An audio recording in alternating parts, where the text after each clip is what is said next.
After the 7 years, would Rachel finally conceive and bear Jacob a son, naming him Joseph, meaning Jehovah has added. Jacob was 91 years old when Joseph was born. After 6 more years of Jacob raising Laban's cattle, God commands Jacob to take his family back to Canaan. Joseph was 6 years old. After 10 years in Canaan, Rachel died near Bethlehem after giving birth to the last of Jacob's sons, Joseph's brother, Benjamin.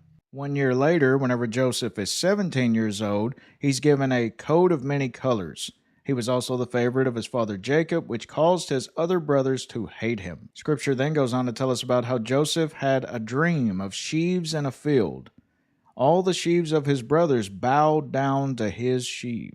And he dreamed yet another dream, and told it his brethren, and said, Behold, I have dreamed a dream more, and behold, the sun and the moon and the 11 stars made obeisance to me. Shortly after that, Jacob then sent Joseph to check on his brothers and the flock that were in Shechem to the north of Hebron. While there, Joseph then met a man in Shechem who informed him that his brothers took the herd instead to Dothan. When his brothers saw him afar off, they conspired to kill Joseph, saying, We shall see what will become of his dreams. Brothers then sat down to eat, leaving the young Joseph in the pit. It was at that time that they spied a caravan of Ishmaelites passing by. Joseph's brother Judah then suggested they sell him as a slave to them instead of killing him. His brothers then brought Joseph out and sold him for 20 pieces of silver to the Ishmaelites. The brothers then covered Joseph's coat in goat's blood and brought it to their father Jacob, who mourned grievously, believing his son had been killed by a wild animal. Meanwhile, the Ishmaelites brought Joseph to Egypt and sold him to an Egyptian officer named Potiphar. One day, Potiphar's wife tempted Joseph, but Joseph fled, leaving behind his garment,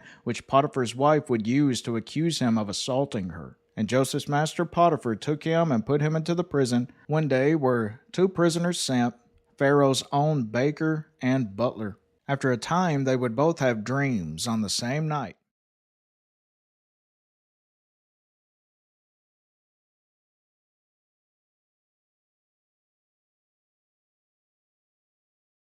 Pharaoh, impressed by Joseph, immediately sets him, Joseph, as his right-hand man over all the land of Egypt. And the 7 years of dearth or famine began to come. It was then that Jacob sent 10 of his sons, excluding Benjamin, who would have been around 22, 23 at that time, into Egypt to buy grain.